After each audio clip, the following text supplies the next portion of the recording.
ఇస్రో ఈరోజు సక్సెస్ఫుల్గా third and last experiment ఒకటి చేసింది. రీయూజబుల్ లాంచ్ వెహికల్ యొక్క ల్యాండింగ్ ఎక్స్పెరిమెంట్ అనమాట. RLV-LEX-3 ఎక్స్పెరిమెంట్ అనమాట. Reusable launch vehicle landing experiment, ఇది మూడో ఎక్స్పెరిమెంట్ అనమాట. మొదటి 2 సార్లు సక్సెస్ అయింది, ఇప్పుడు కూడా సక్సెస్ అయింది. చినూక్ హెలికాప్టర్ ద్వారా ఈ రీయూజబుల్ లాంచ్ వెహికల్ని రిలీజ్ చేశారు 4.5 కిలోమీటర్స్ ఆల్టిట్యూడ్లో.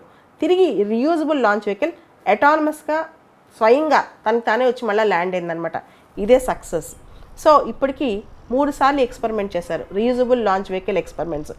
భారతదేశం ఇంకా రీయూజబుల్ లాంచ్ వెహికల్ అఫీషియల్గా లాంచ్ చేయాలి, ఓన్లీ టెస్ట్ ఎక్స్పెరిమెంట్స్ మాత్రమే చేస్తుంది. First experiment, second experiment, third experiment.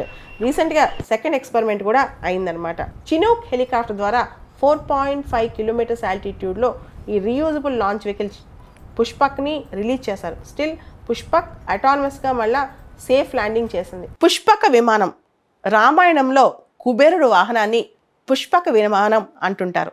ISRO వాళ్ళు ఒక ఎక్స్పెరిమెంట్కి పుష్పక విమానం అని పేరు పెట్టారు. Reusable launch vehicle. Reusable launch vehicle అంటే మనం శాటిలైట్స్ లాంచ్ చేయడానికి ఈ లాంచ్ వెహికల్స్ వాడుతుంటాం. యాక్చువల్గా ఇవన్నీ కూడా సముద్రంలోకి వెళ్ళి కూలిపోతాయి లాంచ్ వెహికల్స్ తర్వాత. దానివల్ల చాలా ఖర్చు వృధా అయిపోద్ది. రీయూజబుల్ లాంచ్ వెహికల్ అంటే మనం పునర్వినియోగించుకోవచ్చు ఆ వెహికల్ని. సో ప్రస్తుతం ఎక్స్పెరిమెంట్ స్టేజ్లోనే ఉంది ఈ reusable launch vehicle technology. Pushpak విమానం అని చెప్పి రీయూజబుల్ లాంచ్ వెహికల్ టెక్నాలజీని టెస్ట్ చేశారు. సో కర్ణాటక దగ్గర దీన్ని టెస్ట్ చేశారు. ఇది సక్సెస్ అయిందనమాట. యాక్చువల్లీ ఈ టెస్ట్ మొదటిది కాదు.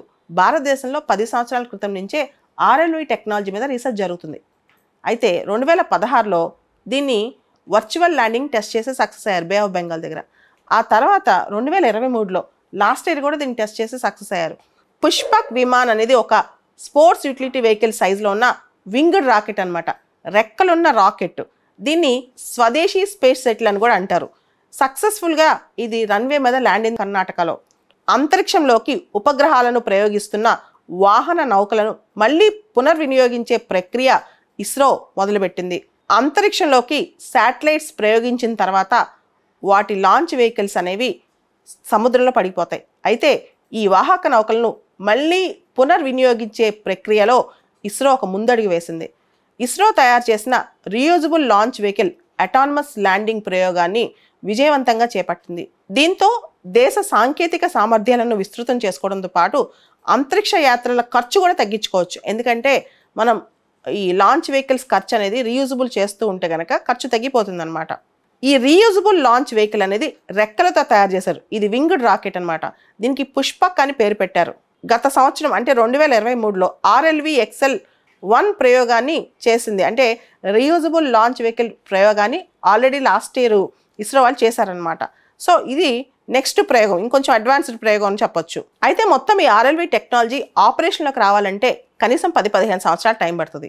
America, Russia, France, Japan, China ఇవన్నీ కూడా RLV టెక్నాలజీలో భారత్ కంటే ముందున్నాయి.